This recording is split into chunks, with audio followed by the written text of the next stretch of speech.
Okay, so this is how we fucking banked this morning. Just absolute fucking banger and quite an obvious day.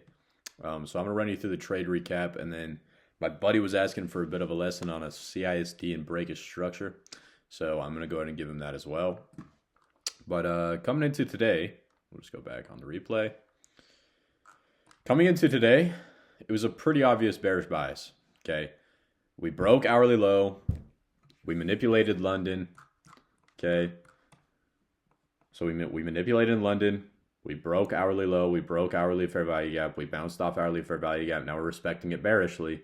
Okay. We even closed below London low. So it's pretty obvious we're just going to flush. Okay.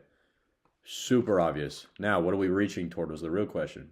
Well, there was two areas where we were reaching towards. This 1 hour imbalance here. Okay. Or this low inside of NWAC. Okay. Now, the new week opening gap is a super, super strong draw. It's like a data high or data low kind of thing, right? It has to be taken at some point. So it's super, super strong, gives you super strong conviction for trading to it and trading away from it, right? So going into the day, I'm looking for literally the easiest entry ever. I'm looking for either to manipulate a lower time frame high, so like a 5-minute or 15-minute, okay, or give us an SMT, okay. So what ends up happening in AM, right as soon as we open up, we take out this high on NQ, but we don't take it out on ES, okay. Now we couple that with the fact that pre-market, we broke structure and we retested the CISD and had a very, very bearish reaction off of it. This is obvious sentiment that we're going down lower, okay? Now, on top of that, there's a 5-minute low here, okay? Here could have been a break-even point. I didn't go break-even because I was confident in the draw, but here could have been a break-even point. But if it broke 5-minute structure, which it ended up doing, I could have just said, okay, this is more conviction, and you could have added another contract here, right? So we end up getting our entry right as soon as we come back up a little bit. I put in one contract here. Okay, hopefully you didn't hear that. That shit is ear rape. But I ended up putting up one contract here. We ended up putting our TP at this hourly low in NWAG. I was planning to trail my stop on the 1 minute with every high it made because it shouldn't break structure from that point unless we create a higher time frame fair value gap. But I was hoping for the volatility that we've been getting from most of the days this last month actually, where we cause an SMT or we take out a low time frame high and we just flush down to our draw. So I was hoping for that. So that's why I was trailing stop. And we end up going down even more. We end up breaking more and more lows. Okay. And we're checking the 5-minute. The 5-minute broke. So I added in another contract and we ended up breaking. Okay. So it was probably this candle here. We ended up breaking that low. I added in another contract. Oops. Shit. I did another contract there.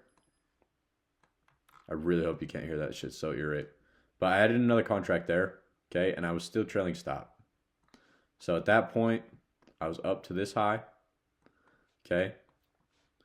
And we were just looking for continuation, which we ended up getting. Okay. We shot straight through inside of this hourly fair value gap, and we had a negative reaction to the C, to the consequential encroachment of the middle. And that's how I was pretty confident that we're just going to shoot through and maybe reclaim, but we're going to shoot through and at least go to NWAG. Okay, so at least go to that new week opening gap there. So anyways, we end up flushing down. Okay, and keep in mind, I'm still trailing my stop. I get to this high. Okay, I wait for another high to be created. So up candle, down candle. Okay, boom. Right here, and I end up getting stopped out at that point, okay? Because at that point, we broke one minute structure to the upside, which means we're probably coming up to fill an imbalance here, maybe a 5, maybe a 15-minute, and then come further down, but that was my piece of the pie. I didn't want anything more. So that ended up totaling us like 5.6K on that trade, and that was just textbook. If you read structure, and if you've watch the market move this last couple months, these last couple weeks, That's what price has been doing almost every fucking open. Okay. That's what it's been doing every single open. Now, normally I won't take this trade. I'll wait for my inverse to come and I'll take my piece of the pie there and it'll be like a 1-to-1. This was just super obvious for me. So I was happy to take it. I was happy to lose it and I was happy to win it. I don't care. I didn't care what happened. I knew the market wanted to go to that point at some point, and I thought that point was right as soon as we opened. Okay, and I was correct. Now, going on to my entry here, my buddy was a bit confused at what my entry was. So I'm going to take you through a rundown of CISD and break of structure, okay? So CISD is when we have a body of a candle close below the low that was previously created, the low's bodies, okay? So if you have a body close below the low's bodies, not the wick, the low's bodies, that's a CISD. So that's a change in state of delivery, okay? What this is used as is an area of support or an area of resistance, okay? We broke this low here, but we still use this CISD to push us lower, right? So we will put that red here. You can see price obviously doesn't close above here and uses it as an area of resistance.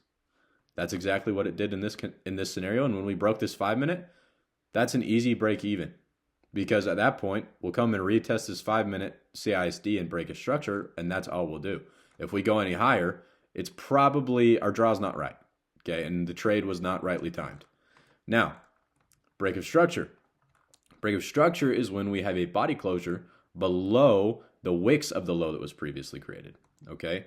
So in this instance, break of structure is the sign that, hey, price has now shifted structure to lower lows and lower highs. Okay, so now we're looking for bearish structure instead of bullish. Now, of course, both these confluences go vice versa. Whereas if you were in a bearish, then you're going to look for it to close upwards above the wick. And same with CISD, you're going to look for the body to close upwards above the bodies. Okay, all confluences work vice versa. Now, my entry being that break of structure and retest of CISD and positive reaction, that is where my entry was. And I would take that 9 times out of 10 when it looked that clean. Okay, we stretched up high, but that's because it was an opening candle. That's it. We were so respectful of structure in this scenario where if you didn't take the shorts, that's okay. If it didn't fit your model, that's okay. But they were quite obvious, and it was quite obvious where we were going. So that's the whole run through of CISD and break of structure. That's the recap here. If you have any questions, just leave them in the comments or DM me personally. I'm happy to answer them. But that's what ended up banking us, 145 points, 145 point trade here, and a 6 RR. So that's not normal for me and my model, but this was just market experience trade. All right. Anyways, I'll see you guys later. Probably going to give you a recap on Friday. If I don't end up taking a trade Friday, probably Monday or Tuesday. So, all right. See ya.